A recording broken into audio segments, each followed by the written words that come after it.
Welcome back to the Thought Vault. In a world that constantly seems to shift its narratives and may present a challenge to certain principles and ideals, protecting one's peace emerges as a significant theme in our society, especially for individuals striving to uphold their Christian values amidst cultural pressure in every single aspect. This notion can be analyzed from so many different perspectives, like theological, psychological, and socio-political. So let's explore each one of these in turn.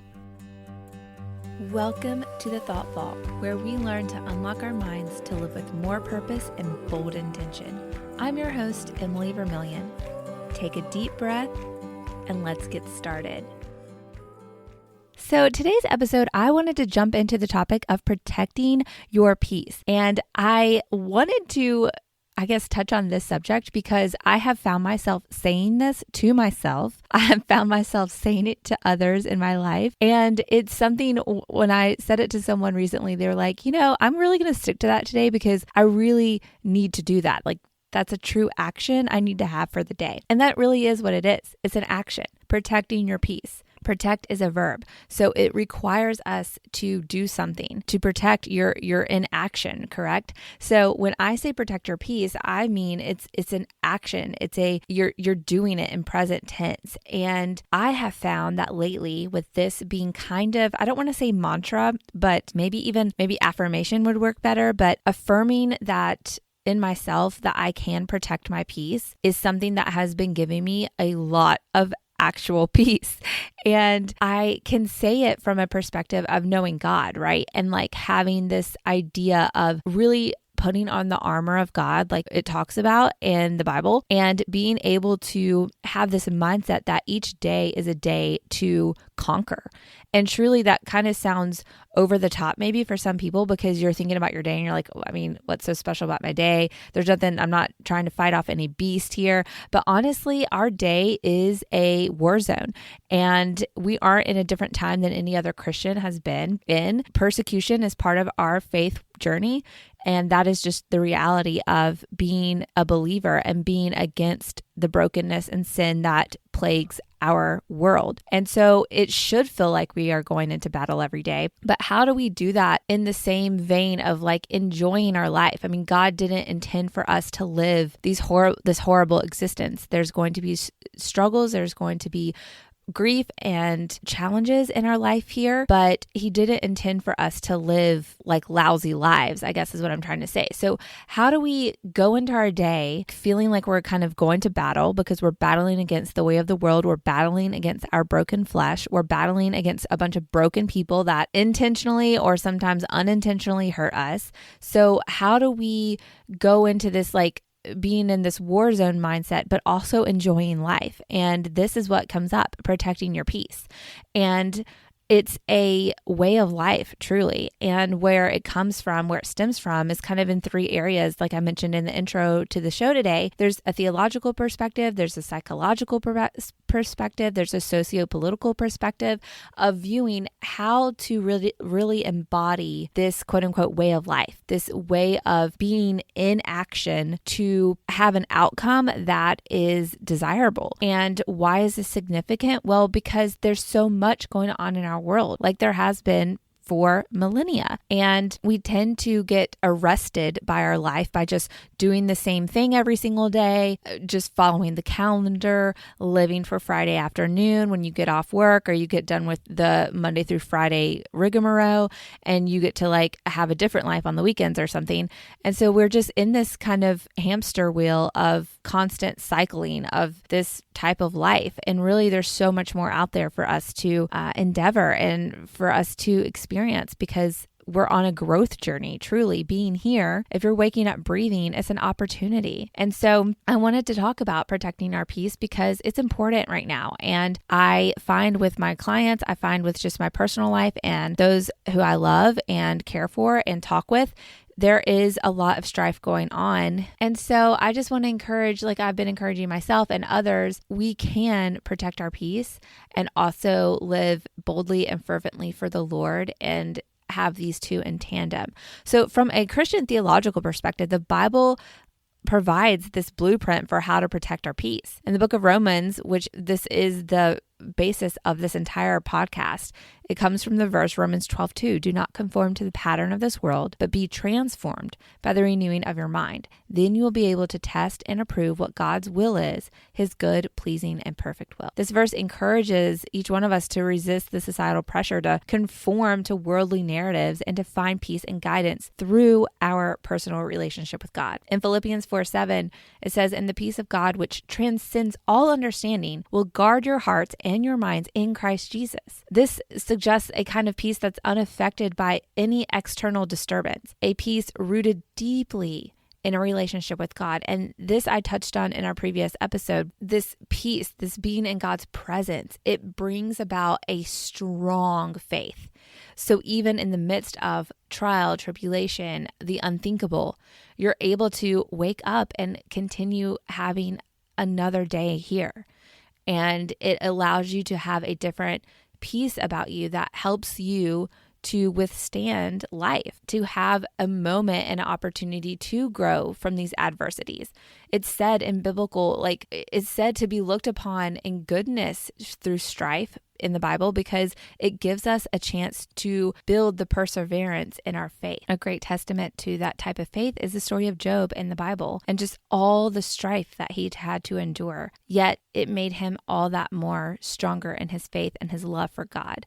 It seems unfathomable, but when you are in the presence of God, when you are truly in communion with him and have an understanding of who he is and the truth he says, you have a peace that's unwavering. That helps us stand up in confidence and build this assurance in who we are, who God says we are, and what we're doing here. And then from a psychological perspective, the notion of protecting your peace also can be examined from how we deal in our mindset. Just like I love Dr. Caroline Leaf. If you've never read any of her books, she is a renowned cognitive neuroscientist, and she's also a Christian. So her books are amazing because it has all the data and the science behind things if you're into that, which I do like that. Even more so, it's the connection to our faith. And so she does a great merriment. A lot of her books are a great merriment of that. One of her books I love is called Switch On Your Brain, and she really delves into the neuroplasticity of our brain. So for a long time, it was thought that our brain didn't really change that much. Like once you got through puberty, and a few years past that, your brain is pretty much where it's at for the rest of your life. And you can't really do anything to change it, grow it in any significant way. Like you are who you are by then. You respond to the world from that perspective. It's really difficult to learn new things. Like that was the old school thought. Well, science has proven that's wrong. And basically our brain is neuroplastic, meaning it can regenerate, it can grow, your different hemispheres in your brain can activate and deactivate at different times. Like it's very plastic, quote unquote, in the sense that we can change. Like we can change our personality. We can change who we are. And we know that the biggest work in that in our life is Jesus Christ. And through the Holy Spirit dwelling within us, we embody this change and we can experience this change. And it speaks to the strength that God has given our mind and our heart to endure things in this world. And so by actively choosing to think positive, to think faith-affirming thoughts,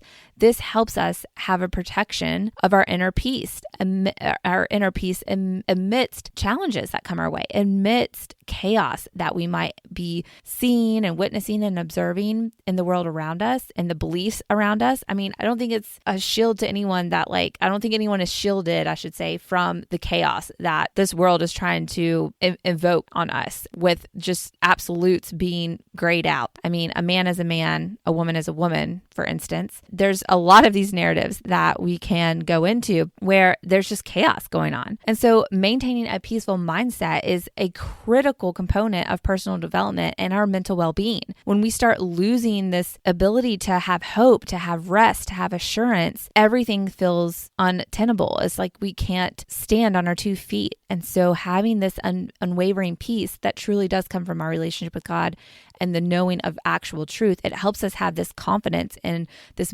boldness to withstand adversity and face conflicting narratives that are very prevalent in our life right now. And in light of your interest and the profile that you have put out into the world of like who you are, when we are able to have this, to use a sciencey word, like synergy of our faith and the understanding of what's going on around us, and marry the narrative and the lies and the degrading thinking that the world wants us to take on as our own, we can combat that. We can really have a deeper understanding of how to do that. And so mind renewal is a big one. That's why God speaks to it in Romans 12:2. Through the practice of changing our minds, focusing our thoughts, have intentional thinking, we're able to reshape those neural pathways and foster a more positive outlook on life, which helps us minimize the negative ones. It helps us see the good in things. And it helps us to have this renewal that gives us the ability to align our thoughts with the teachings of God. And that's such an important skill. And it's something that you have to practice, because it's very easy to get stuck in this world and to get stuck in the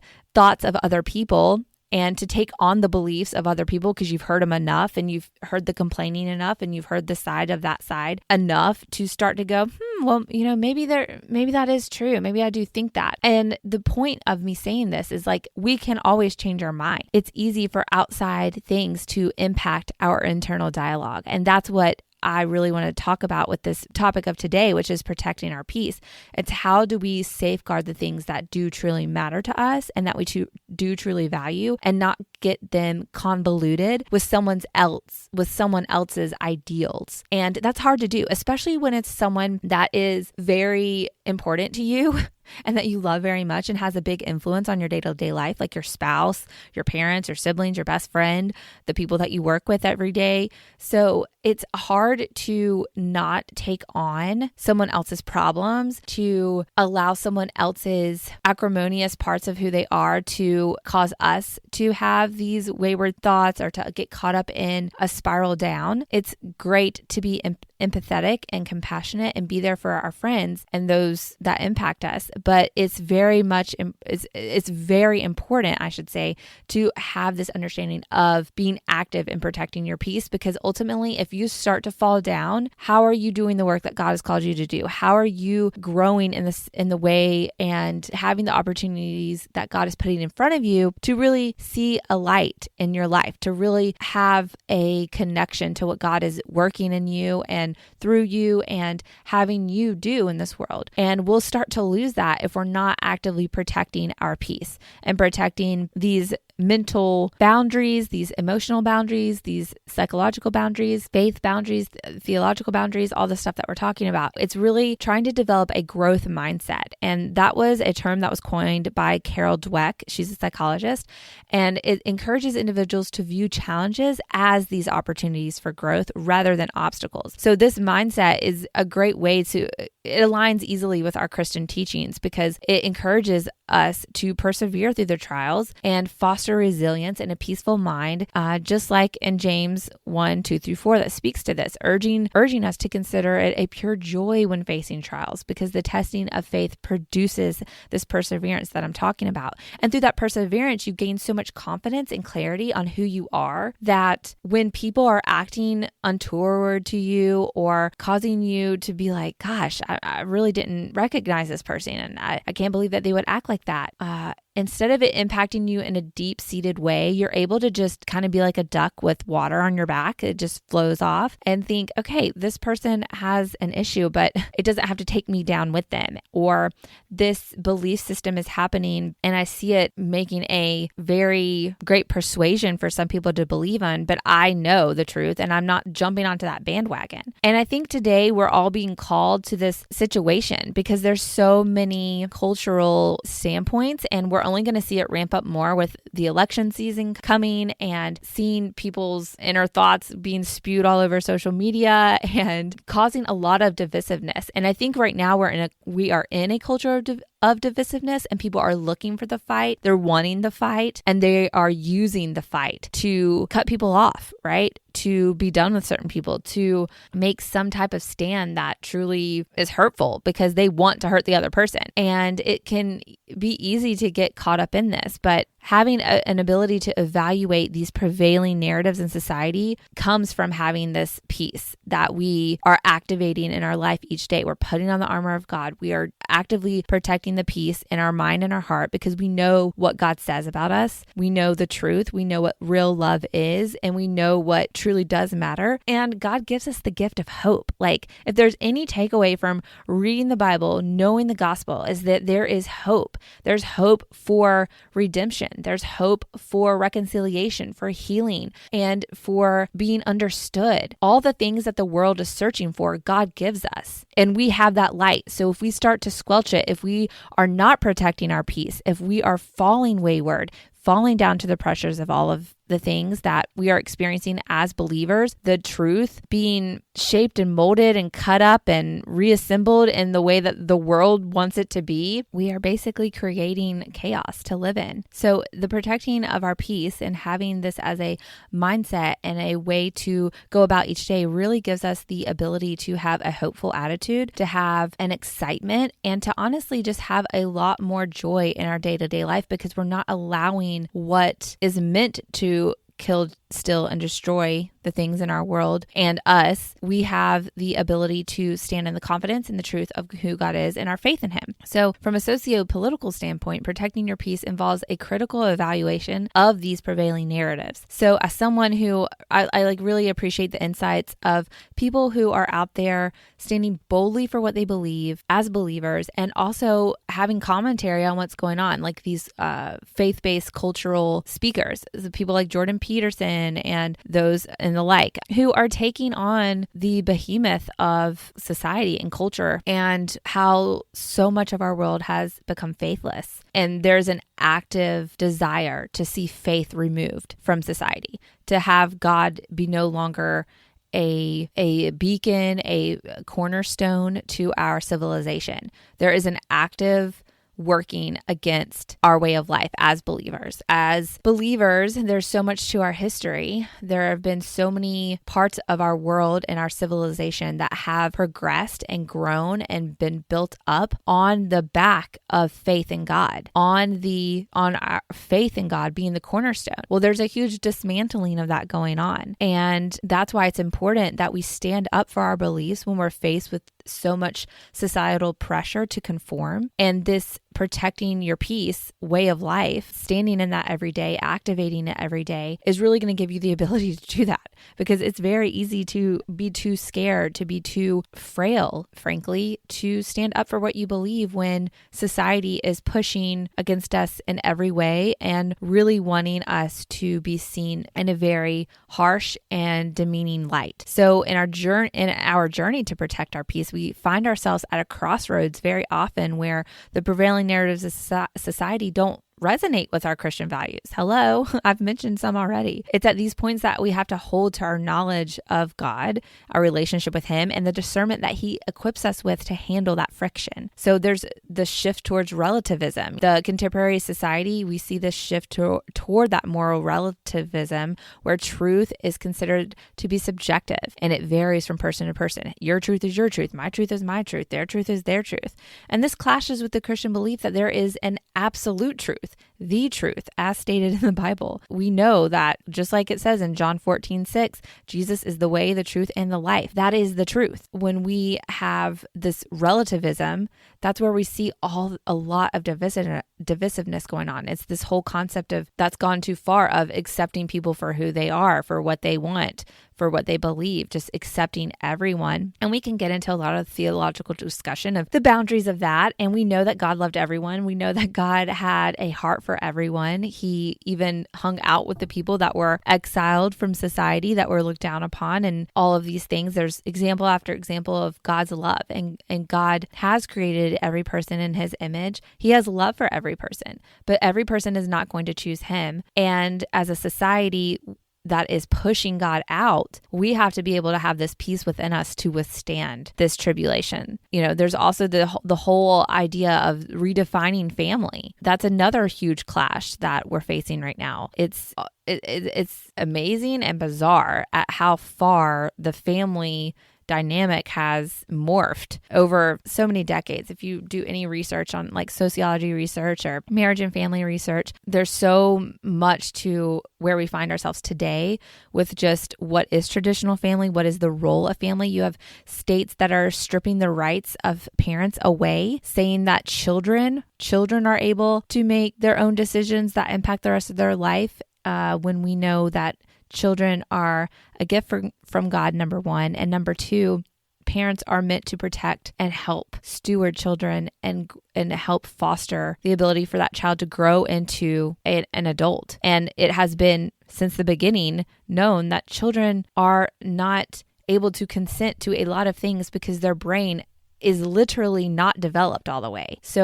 But you have entire states now that are passing laws to take the rights away from parents and say that a child, no matter their age, has the right to insanely change the trajectory of their life. And this is what we're seeing. To see the dynamics of families shifting to degrading men and their role in society, and just even bringing back all the race and racial division and trying to make us all see the differences in each other in a way to argue with each other. It's very backwards, but it's definitely a way to dismantle how society has been created.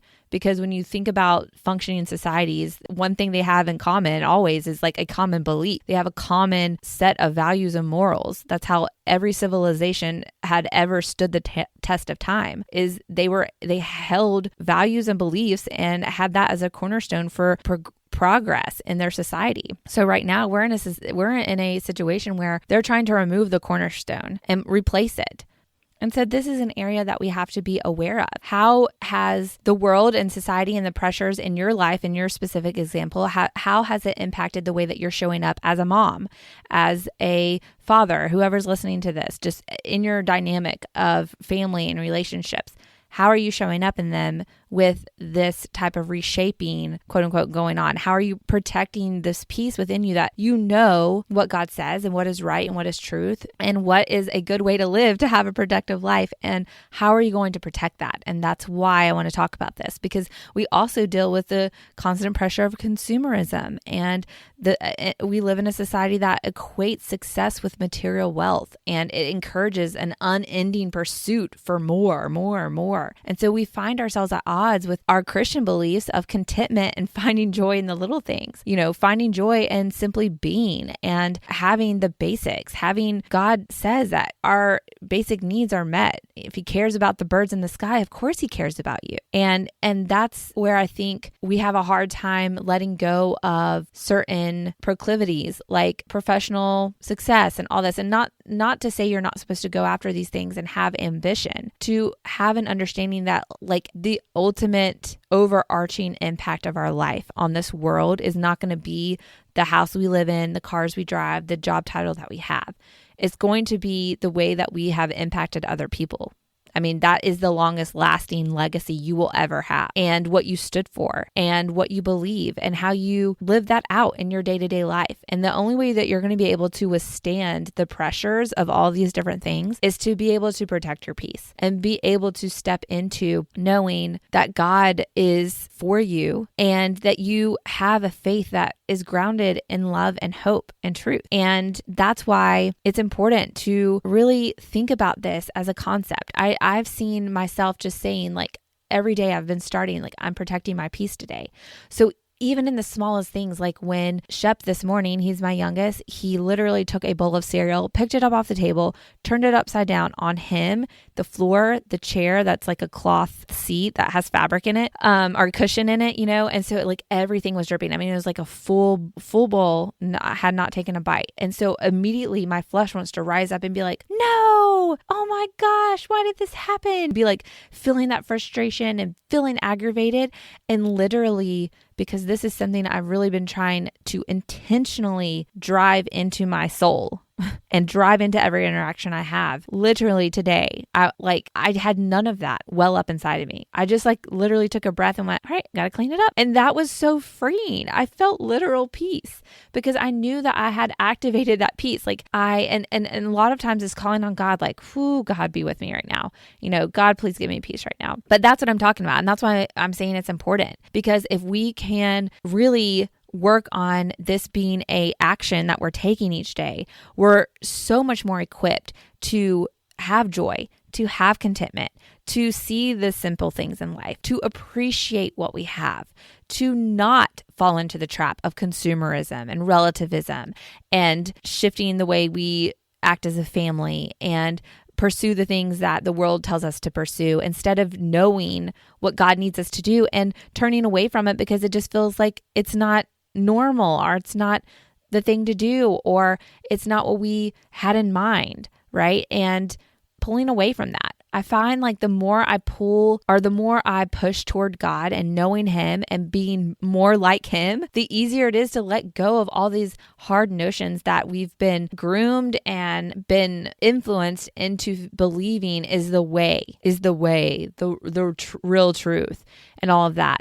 And it just goes against what God has taught us. I have found that having this affirmation over my life, over my day, I'm protecting my peace, has just been so life-giving, even in my relationship with Adam, my husband, and just realizing like I can let go of these little dumb things that make me quote unquote triggered and want to react in a certain way. It's like, no, I'm protecting my peace today. That's not something I'm going to let stand in the way of just having joy and contentment for the day that I have, because this one little instant is not going to change me and I'm not going to allow it to. And having that approach where you are in the driver's seat, where you are in control, where you get to allow or disallow something from taking place and controlling you, it's very empowering and it gives you a lot of confidence. It gives you a confidence, especially when you're channeling it, so to speak, toward God and like being more like God and really putting on the armor of God and standing in the truth that you know and having the faith and the hope that you have and feeling the love that God has for you every single moment of the day. You have a much more enjoyable experience. Imagine that. And I just want to encourage you in having this, like protecting your peace can be seen as a complex yet rewarding endeavor. It's a challenge. So I want to challenge you to try it, to really step into action of intentionally protecting your peace. It's a deep commitment to your faith, to having a more introspective of your thought process and what you're thinking about. It goes back to like the psychological aspect of it, really working to maintain a peaceful mindset, to be critical but also constructive, and by approaching the concept of peace from a position grounded in our faith and buttressed by our psychological insights, knowing that we can change our mind, knowing we can change the way we think about things and the way that we go through life, we are truly able to have a more well-informed critique of these social narratives that are trying to bubble up and change our minds and change the heart of everyone. And we can truly navigate these complexities of the modern culture, but also maintaining peace and purpose, because it's a multifaceted approach to life that is required of us. We're not just singular things. We're not automatons. We're not a centipede that is just walking and trying to eat grass. Like, we have a soul. We have a mind. We are multifaceted beings. So we have to put our energy toward the things that are life-giving. And it takes action. It takes an active role. You cannot just wake up and just go about your day and allow everything to control you and control what you're thinking and all of that. You need to be intentional. And it's a practice. It's a daily practice to capture your thoughts, change them, work on them, understand them more, pray over them. And ultimately, the whole reason for doing this, the whole idea of protecting your peace, is to have a relationship with God and to strengthen it. Like, that should be the single motivation for each day that we're alive. Honestly, it's like, how can I know God more today?